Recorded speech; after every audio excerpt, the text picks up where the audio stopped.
Hi guys, Jill here, and we are on part 3 of the Your Paper Pantry Design Team book, which is using the Butterfly Garden paper from Pink Paisley, as well as many of the embellishments.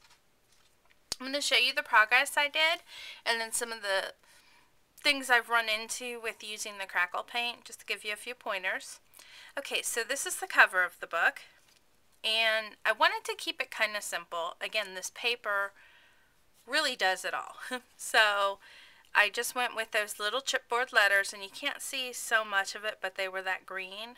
And I put the white crackle paint over top of them, being sure to leave some areas with the green sticking out. And because they had the crackle on them and they were so heavy, I put them down with my Scotch Quick Dry adhesive. You could also use glossy accent, something like that, just to make sure they're stuck down all the way. I used my hot glue gun to glue down some lace and some flatback pearls. This is a recollection flower, and it was a pretty bright blue. And in this book, there's a blue in this paper. But it's not a bright blue, it's more of a grayish blue. So I used my pumice stone, I sprayed it, and it toned it down quite a bit. Then I put some crystal lacquer, which is Ranger's version that I use, and you'd think I'd have changed the name by now to Glossy Accents, but you know, the clear adhesive. I put that down. I had these little teeny tiny roses from my birthday present from Sharon. Look at my fingers. So I included 3 of those, and I sprayed them with some spun sugar that is mixed with perfect pearls. I used one of my little Christmas bling. It's actually a brad, and there's a little leaf back here. And I put the crystal lacquer over top of everything with the diamond dust again. This is one of the stickers from the collection, and I think it's just gorgeous because you have the butterfly underneath and then the glitter and the acetate on the top. So one of the problems that I ran into, where'd it go? Oops, is when you put down the crackle, it's quite heavy, and all of my pieces were down really well, but on this one it's pretty much right here. It didn't stick down too well. Now with the shabby chic look, you can definitely get away with that, but I just took a little bit of my quick dry, and I can barely get it in on this one. And of course, it has never stopped up on me, and wouldn't you know. Okay, so we're going to go over to the glossy accents, which are probably going to stop up too, but I've been using these. There we go. Okay, and then I just squish it down. I'll just squish it on this. And I squeeze it, and then all that glossy accents gets in where it needs to go. And it fixes any little pieces that come up. I didn't have a lot come up, but mostly these little tips came up, so I'll just fix them as I notice them. But I wanted to show you that. Then I did the backs, and let me see where all my pages are. Well, it doesn't really matter, but the backs are really going to be a simple photo mat, and this one's kind of busy because of the paper. So let's take another less busy one here. That one, this one's really obvious. Okay, so I used, like I said, the mini Baroque, and this is actually this way. And this is the front page, this is the back page, and I put the Baroque down. I put a little bit of, again, my acrylic paint dabber in the Snowcap White on the edges to differentiate between the 2 pieces. And I did that on all 4 of the backs that are going to be seen. And then what I did, and I'm going to show you how I did this, was I came in with some of my punches. I have the Martha Stewart. I don't know the names of all of these because, well, branch. This one's rose leaf. Let's see, and I used 2 Fiskars punches. And this one is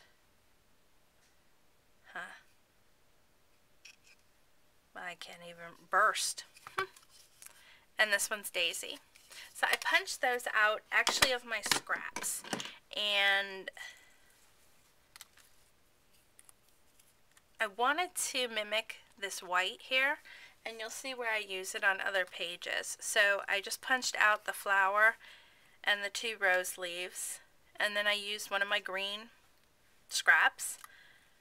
I used other scraps for these 2. And all I do is I use my diamond glaze to attach them. I'm calling this stuff everything but glossy accents today, aren't I? Okay, so first I came in.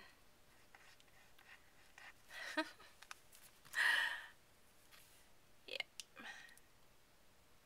And I didn't use like these type of roses because I don't want a lot of thickness there.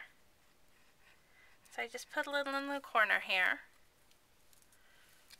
And that's going to hold both of those down.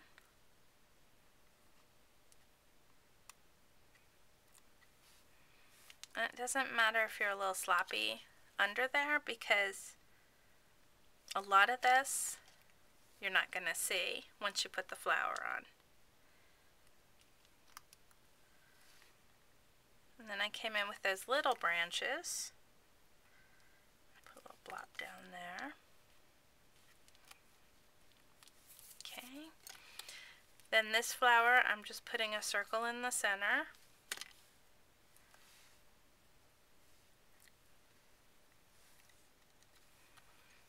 And then I came in with the pink one.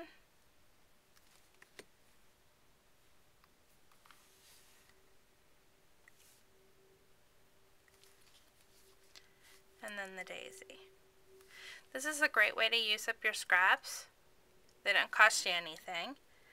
And you don't feel like you're throwing so much away. I don't throw stuff away until the end of a project anyway. Or if this paper's completely gone, then I throw away little scraps. But I'm a ways off from that. Just kind of on a note, I've done all this. I cut a pocket. And I'm working on my accents right now. And I still have 9 full sheets of this paper left. So you can really get away with even less. But I went ahead and made the masks. But if you wanted to use cardstock, then you could stretch your paper even further.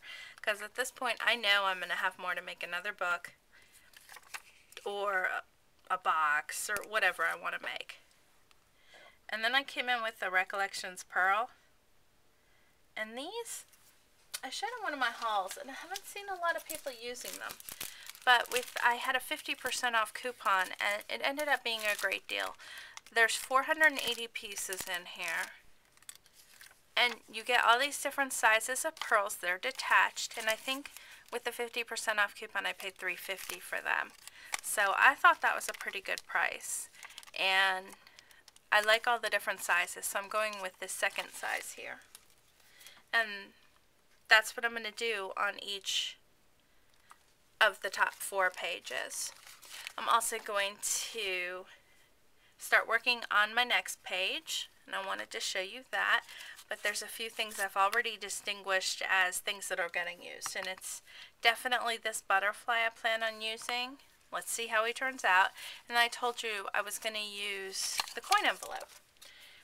And another thing was I'm using some of my new die cuts, and one of the movers and shaper ones I got from the new Tim Holtz collection was the ticket. So I taped my paper together, and I ran it through, not tape, but stuck it together, and I actually just used the glue stick. And then I'm going to put a piece of, I'm thinking this lace right here, coming out of here as the pull. There we go. Because I have a little hole in there. So I'm thinking that will make a really pretty pull. And yes, it will, so I'm going to go with that. Okay, so with my little coin envelope, this one, I'm going to show off my new Tim Holtz ruler. This one's 3.5 by 2 1/4. Somebody sent me these in a rack. I've received several in different racks, which is great because I've never bought them. And it has the little flap on it. I cut the flap off because I'm not going to use it all. I'm actually going to be using this scrap, obviously from that piece of paper. And on this scrap is an angel. So I'm going to center this on my paper and then just crease it on each side because I don't need a ton of overlap. I just need enough that the color from this isn't sticking out.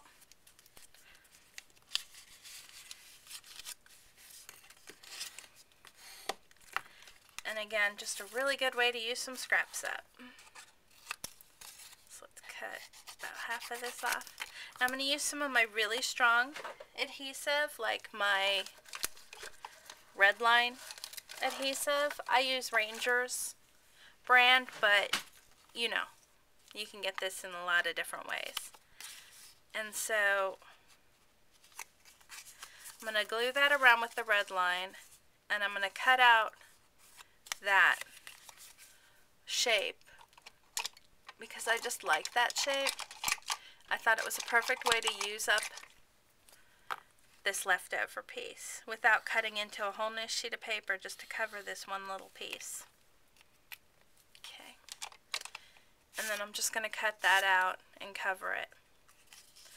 So it's not going to be this page, and it might be, but it might not. So I'm going to go ahead and cut that out, and I'm going to put some white on the edges, and that's going to be a perfect spot for that ticket I showed you. And I'll give it a little more room, and then I'm going to put some flowers over here, probably some punch flowers. I got out a few more of my flower punches, and I'm going to have fun with that, with all my scraps, because I have a ton of scraps. Like I said, I've still got 9 sheets left. And I have got all this scrap paper, and it's all ready to be used with the gold spray on it, so why not make good use of it?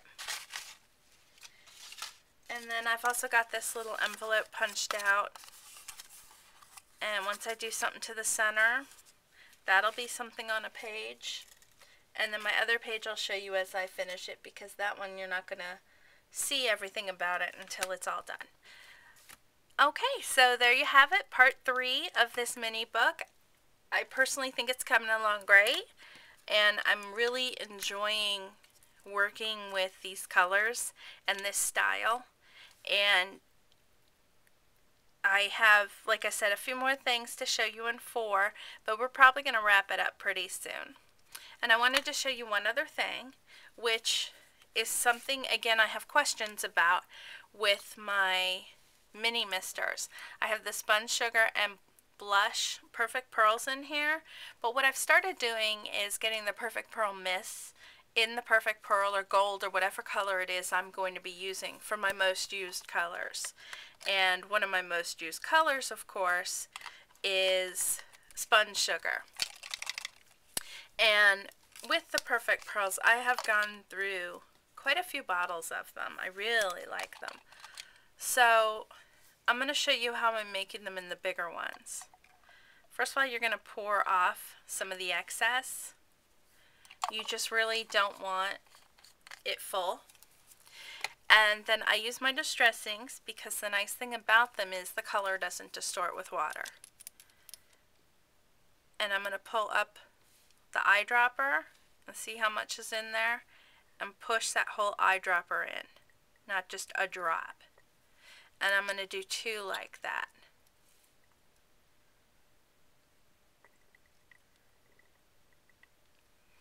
And with this, I remember I went kind of heavy, so let's go with 3. And I'm at the end here. Boo. Good thing I ordered another one because that's almost everything in this re-inker. So that will be my first official distress ink that I have gone through one re-inker. And then you just shake it, and then there's your color. So is really easy to do it that way. And especially for those colors you find yourself using a lot, like this one, like I do. Okay, so there you have it, and I will come back with part 4. Thanks for watching, and have a great day.